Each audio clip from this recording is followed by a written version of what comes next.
I'm Randy and I make candy, and tonight I'm celebrating Pie Day with Fudge.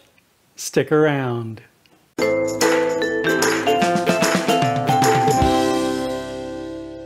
Greetings, my confectionery compadres, and welcome to Randy Makes Candy, where I help you make tasty treats that people love to eat.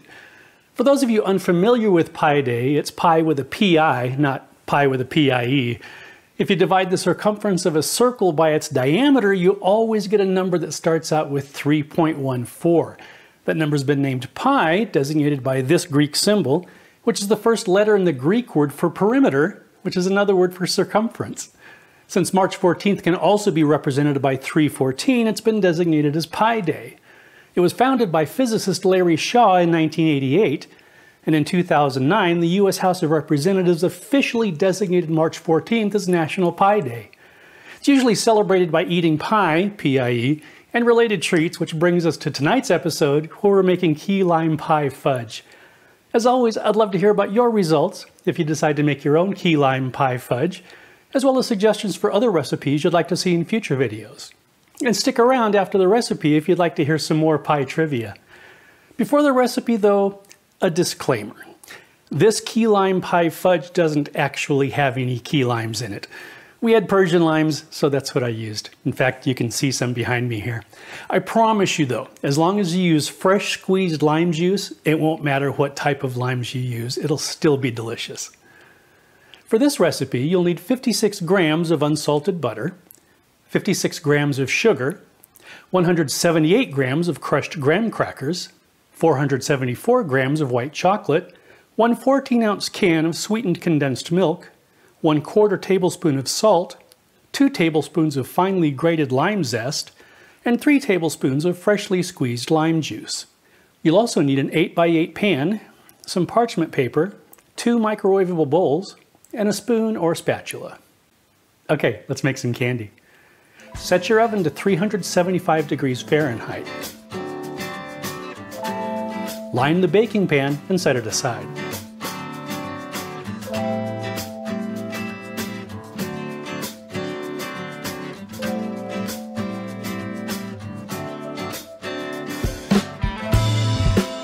Place the butter in a medium microwave-safe bowl and microwave it until the butter is melted. Mix in the sugar and graham cracker crumbs.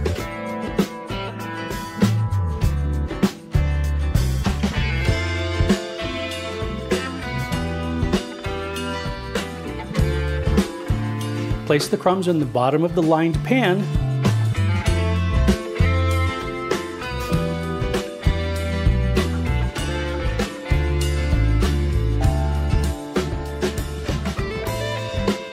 and press them into an even layer. Bake it for 5 minutes, then remove it from the oven to cool.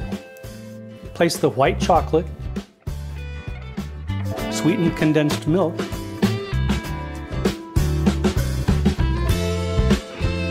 and salt in a large microwave-safe bowl and microwave it for 30 seconds.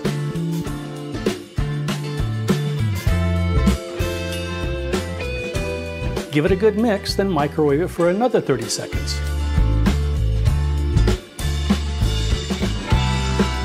Repeat this until the mixture is completely melted and smooth.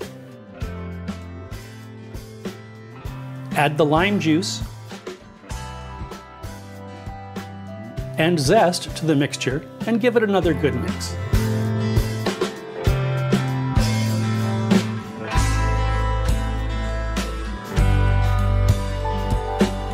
Don't be afraid to get a little aggressive here. You want to make sure the lime juice is fully incorporated and doesn't separate out.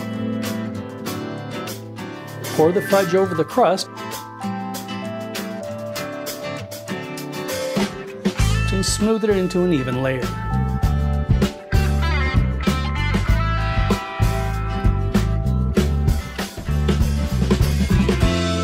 Put it in the fridge until it's set, at least 2 hours, preferably overnight. Remove the fudge from the pan and cut it into whatever size pieces you'd like.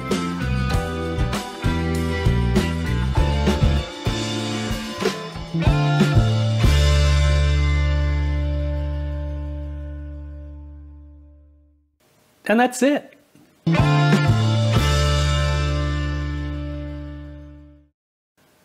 Okay, let's give it a try. Slanchiva.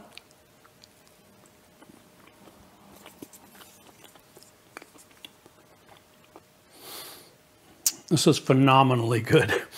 The crunchy crust is a great counterpoint to the creamy fudge. It's sweet with a little bit of tang and just a hint of bitterness at the end. Very nice layers of flavor. If you're looking for a great way to celebrate Pie Day or just have some awesome fudge, you really ought to try these. Pi is an irrational number, meaning that, at least as far as we know, it's infinitely long. As of August 19th, 2021, the longest approximation is over 62 trillion digits long. The computation alone took over 3 months to complete. Before the 1700s, people referred to the number we know as pi as, quote, the quantity which, when the diameter is multiplied by it, yields the circumference, close quote. The Welsh mathematician William Jones, a friend of Sir Isaac Newton, began using this symbol for pi in 1706. And thank goodness. The quantity which, when the diameter is multiplied by it, yields the circumference day just doesn't have the same ring to it. Finally, you may be familiar with haiku, the type of Japanese poetry.